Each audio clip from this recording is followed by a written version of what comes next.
விநாயகன் 21 மாண்புமிகு உறுப்பினர் திரு எஸ் தங்கபாண்டியன் மாண்புமிகு நகராட்சி நிர்வாகத்துறை அமைச்சர் அவர்கள்.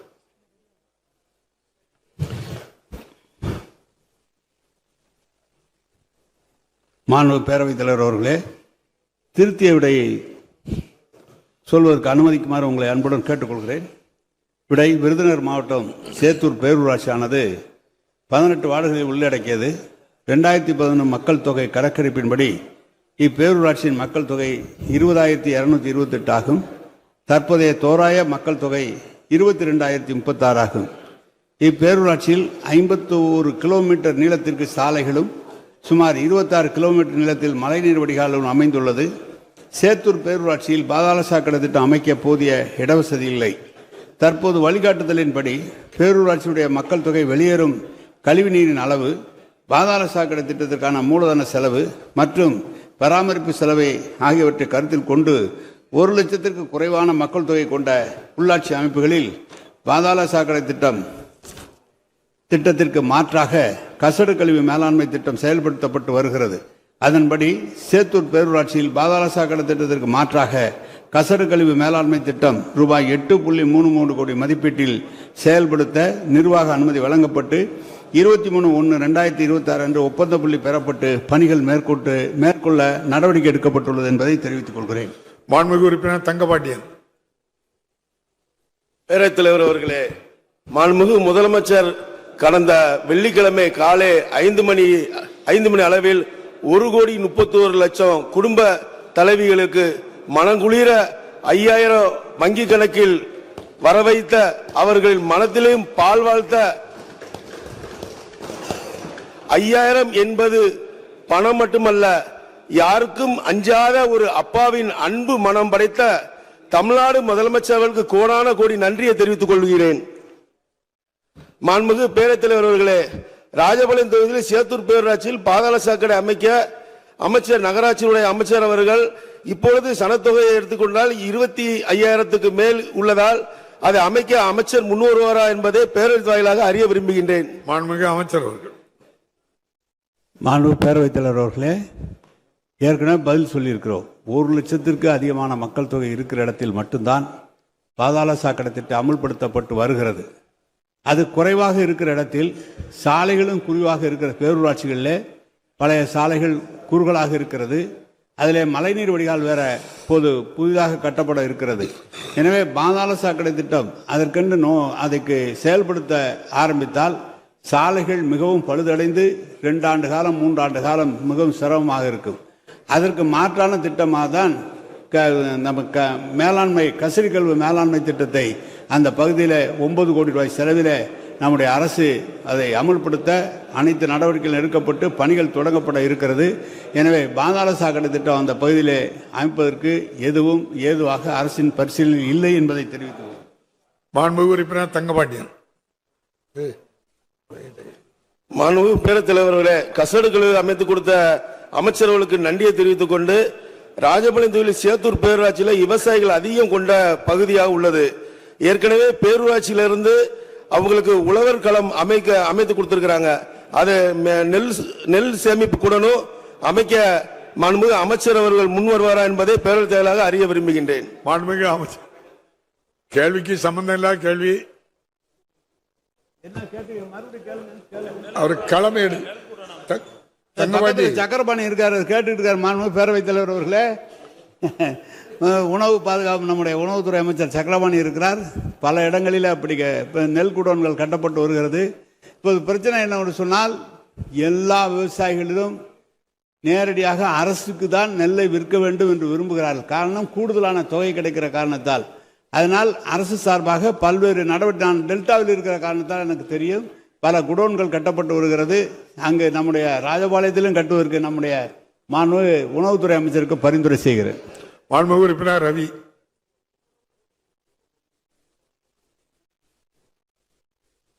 மாண்புமிகு பேரவைத் தலைவர் அவர்களே, என்னுடைய அரக்கோணம் தொகுதிக்குட்பட்ட அரக்கோணம் நகராட்சியிலே 2014 பாதாள சாக்கடை திட்டம் கொண்டு வந்து 2019 திட்டம் முடிவடைந்து தற்போது செயல்பட்டு வருகிறது. அப்போது ஒரு 34 கிலோமீட்டர் பாதாள சாக்கடை திட்டத்தில் விடுபட்டிருக்கிறது. கணேஷ் நகர் எக்ஸ்டென்ஷன், மாதவ நகர் எக்ஸ்டென்ஷன், குறிஞ்சி நகர், வென்றப்பேட்டை, காலிவாரி கண்டிகை பகுதியிலே அந்த பாதாள சாக்கடை திட்டம் விடுபட்டுள்ளது. அந்த பகுதியிலே கழிவுநீர் கால்வாய்கள் இல்லை. அடிக்கடி அங்கே போகும்போதெல்லாம் மக்கள் இந்த பகுதியில் எப்போது பாதாள சாக்கடை திட்டம் வரும் என்று கேட்டுக்கொண்டிருக்கிறார்கள். விடுபட்டிருக்கிறது செய்தீர்களா? அப்படியே முடிக்க கேட்டுக்கொண்டிருக்கிறார்கள். அடிக்கடி நான் சட்டமன்றத்தில் வலியுறுத்தி வருகின்றேன். ஆகவே மாண்புமிகு அமைச்சர் அவர்கள் அந்த விடுபட்ட அந்த 34 கிலோமீட்டரிலே அந்த பாதாள சாக்கடை திட்டம் விரிவாக்கம் செய்ய முன்வருவாரா என்பதை தாங்கள் வாயிலாக அறிய விரும்புகிறேன். மாண்புமிகு அமைச்சர். மாண்புமிகு பேரவைத் தலைவர் அவர்களே, நம்முடைய அரக்கோணம் சட்டமன்ற உறுப்பினர் அவர்கள் கேட்டது பதிவு செய்து என்னுடைய துறையினுடைய செயலாளரும் இங்கே தான் இருக்கிறார். எனவே பதிவு செய்யப்பட்டு அதற்கான பணிகள் தொடங்குவதற்குரிய நடவடிக்கை எடுக்கிறோம். இப்போது ஏற்கனவே பல நகரங்கள் இதே போல பல நகரங்கள் விரிவடைந்து வருகிற போது சாலைகள், குடிதண்ணீர், இதுபோல் மழைநீர் வடிகால், கழிவுநீர் ஓடை, கழிவுநீர் வாய்க்கால்கள் இப்படிலாம் கட்ட வேண்டி இருக்கிறது. எனவே உறுப்பினர் அவர்கள் சொன்னதை கவனத்தில் கொண்டு அதை எவ்வளவு விரிவான திட்ட அறிக்கை தயாரிக்கப்பட்டு அதை எப்படி செயல்பட முடியும் என்பதை நிதிநிலைக்கு ஏற்ப செய்வதற்கு அனைத்து நடவடிக்கைகள் எடுக்கப்படும் என்பதை தெரிவித்துக் கொள்கிறேன். மாண்புமிகு உறுப்பினர் கார்த்திகேயன். மாண்புமிகு பேரவைத் தலைவர் அவர்களே, நம்முடைய கழக தலைவர் தமிழ்நாடு முதலமைச்சரை வணங்கி என்னுடைய வேலூர் மாநகராட்சி வேலூர் தொகுதியில் கேள்விக்கு சம்பந்தமில்லை என்று சொன்னாலும் நம்முடைய துறை அமைச்சராக வேலூர் நேதாஜி மார்க்கெட்டை முழுமையான மார்க்கெட்டை கட்டித்தர வேண்டும் என்று தொடர்ந்து கேட்டுக்கொண்டு வரேன். நம்முடைய நகரத்துறை அமைச்சர் அவர்கள் அதை செய்து தருமாறு கேட்டு அமைகிறேன். நன்றி, வணக்கம்.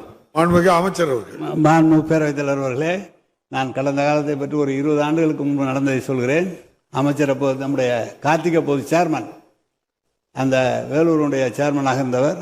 முதலாக பஸ் ஸ்டாண்டுக்கு நாங்கள் பால் பண்ணை கூட்டுறவுத்துறை அமைச்சராக இருந்தபோது பால் அந்த பழப்பண்ணையை நான் அவர்களுக்கு கொடுத்தோம். இப்போது புதுசாக ஒரு பஸ் ஸ்டாண்டு கட்டி கொடுத்துட்டோம் வேலூருக்கு. இப்போ மார்க்கெட்டு கேட்டிருக்கிறார். கவனத்தில் கொள்கிறோம். விரைவில் செய்து தர அனைத்து நடவடிக்கைகள் எடுக்கப்படும் என்பதை. மாண்புமிகு உறுப்பினர் பாலாஜி. மாண்புமிகு பேரவைத் தலைவர் அவர்களே, திருக்கழுக்குன்றம் பேரூராட்சியை பொறுத்தவரை அங்கே பாதாள சாக்கடை திட்டம் வேண்டும் என்கின்ற கோரிக்கை இருக்கிறது. மாண்புமிகு அமைச்சர் அவர்கள் தெரிவித்ததை போல மக்கள் தொகையை ஒரு கணக்கீடாக எடுத்துக்கொண்டாலும் கூட திருக்கழுக்குன்றம் போன்ற பேரூராட்சிகளில் நிரந்தரமாக இருக்கக்கூடிய மக்கள் தொகையை கடந்து அடிக்கடி அங்கே வந்து மக்கள் சேரக்கூடிய ஒரு சூழல் இருக்கிறது. குறிப்பாக அங்கே கிரிவலம் போன்ற நிகழ்ச்சிகள், அங்கே இருக்கக்கூடிய ஆலயத்தில் வேதகிரீஸ்வரர் கோயிலுக்கு வரக்கூடிய மக்கள் அடிக்கடி வரக்கூடிய நிலையில் அங்கே கழிவு என்பது உற்பத்தியாகக்கூடிய நிலை அதிகமாக இருக்கிறது என்பது ஒன்று. திருக்கழுக்குன்றத்தை சுற்றி இருக்கக்கூடிய பகுதிகள் சென்னையை தாண்டி இன்றைக்கு துணை நகரம் போன்ற திட்டங்கள் எல்லாம் வர இருக்கக்கூடிய சூழலில் மாண்புமிகு முதலமைச்சர் அவர்கள் தொலைநோக்கு பார்வையோடு பல்வேறு திட்டங்களை செயல்படுத்தி வருகிறார். இன்றைய சூழலை மட்டுமே கணக்கில் கொள்ளாமல் எதிர்கால நிலையை கணக்கிலே கொண்டு இன்றைக்கு பல்வேறு வளர்ச்சி அடைந்த இடங்களில் இருக்கக்கூடிய மிகப்பெரிய பிரச்சனையாக இந்த திடக்கழிவு மற்றும் திரவ கழிவு பிரச்சனை இருக்கிறது. ஆகவே இதையெல்லாம் கருத்திலே கொண்டு திருக்கழுக்குன்றத்திற்கு பாதாள சாக்கடை திட்டத்தை அமைத்து தர தங்கள் வாயிலாக அமைச்சரிடம் பணியோடு கேட்டுக்கொள்கிறேன். நன்றி. மாண்புமிகு அமைச்சர் அவர்கள். மாண்பு பேரவைத் தலைவர்களே, 1 லட்சம் மக்கள் தொகைக்கு கீழே இருக்கிறது என்ற ஒரு ஏற்கனவே அரசு சார்பாக அரசாணை வெளியிடப்பட்டிருந்தாலும் இதுபோல இருக்கின்ற கோவில் நகரங்கள், முக்கியமாக வெளியூரிலிருந்து தினந்தோறும் ஆயிரக்கணக்கான மக்கள் வந்து செல்கிற காரணத்தால் அதை ஒரு கவனத்தில் எடுத்துக்கொள்ளலாம். எனவே உறுப்பினர்கள் சொன்னதை இந்த துறை கவனத்தில் எடுத்து கோவில் நகரங்கள், இப்போது ராமேஸ்வரம் இருக்கிறது, நமது திருச்செந்தூர் இருக்கிறது, மதுரை இருக்கிறது போன்ற நகரங்களில் இருக்கிறது எல்லாம் அதிகப்படியான பணிகளை எடுத்துக்கொண்டிருக்கிறோம். காரணம், நம்முடைய முதலமைச்சர் நகர்ப்புறம் அதிகமாக இருக்கு. இந்தியாவிலே அதிகமான நகர்ப்புறங்களை கொண்ட நாடு தமிழ்நாடு தான். அதற்கான சிறப்பு நிதியை எல்லாம் தந்திருக்கிறார்கள். எனவே இதையும் கவனத்தில் கொள்கிறோம். மாண்புமிகு உறுப்பினர் பிரபாகர் ராஜா. மாண்புமிகு பேரவைத் தலைவர் அவர்களே, விருகம்பாக்கம் சட்டமன்ற தொகுதியில் மாண்புமிகு அமைச்சர் அவர்கள் கழிவுநீருக்கு எம்ஜிஆர் நகர், அண்ணா மெயின் ரோடு, சூளைப்பள்ளம், கானு நகர், கலைஞர் நகர் போன்ற சாலிகிராம் பகுதியில் புதிய குழாய்கள் அமைத்து கொடுத்திருக்கிறார். அதற்கு முதலமைச்சருக்கும் அமைச்சருக்கும் நன்றி தெரிவித்துக் கொண்டு 129 வார்டு சாலிகிராமம் பகுதியில் இதுவரைக்கும் ஒரு பம்பிங் ஸ்டேஷன் கூட ஏற்கனவே அமைச்சர் அதை செய்து தருகிறேன் என்று சொல்லியிருக்கிறார். அதை செய்து தருவாரா? எங்கள் தொகுதிகளில் ஏறக்குறைய 40 ஆண்டுகளுக்கு முன்பாக போடப்பட்ட கழிவுநீர் குழாய்கள், ஆக அந்த டிரைனேஜ் ஓவர்ஃப்ளோ அடிக்கடி நடைபெறுகிறது. அந்த 40 ஆண்டுகளுக்கு முன்பு போடப்பட்ட கழிவுநீர் குழாய்களை இந்த நவீன காலத்துக்கு ஏற்ப 6 வார்டுகளில் மாற்றி அதிகமான பம்பிங் ஸ்டேஷன் அமைத்து 3 லட்சம் மக்கள் வகிக்கக்கூடிய அந்த ஜனத்தொகைக்கு ஏற்பட்டிருக்கிறது. முன்பு அவ்வளவு ஜனத்தொகை கிடையாது. ஆகவே அமைச்சர் அவர்கள் இந்த புதிய குடிநீர் குழாய்களை அமைச்சு தருவாரா என்று தங்களாக கேட்டு அமைக்கிறேன்.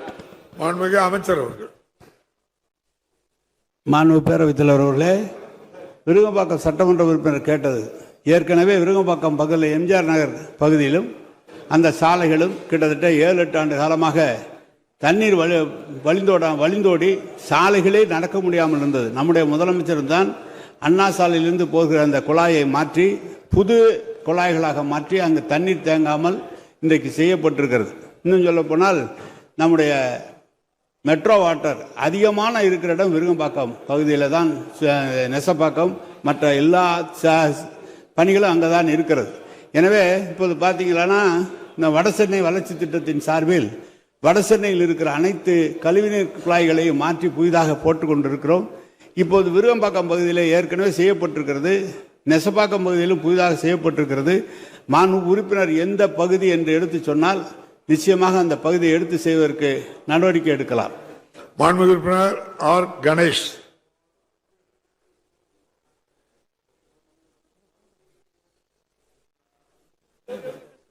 மாண்புமிகு பேரவைத் தலைவர் அவர்களே, நீலகிரி மாவட்டத்திற்கு மல்டி லெவல் பார்க்கிங் அளித்த நமது மாண்புமிகு முதலமைச்சர் அவர்களுக்கும் துணை முதலமைச்சர் அவர்களுக்கும் அமைச்சர் நேரு தலைவர் அவர்களுக்கும் நன்றி கூறி, இந்த சீசன்ல நிறைய சுற்றுலா பயணிகள் வந்து கொண்டு போய்கொண்டிருக்கிறார்கள்.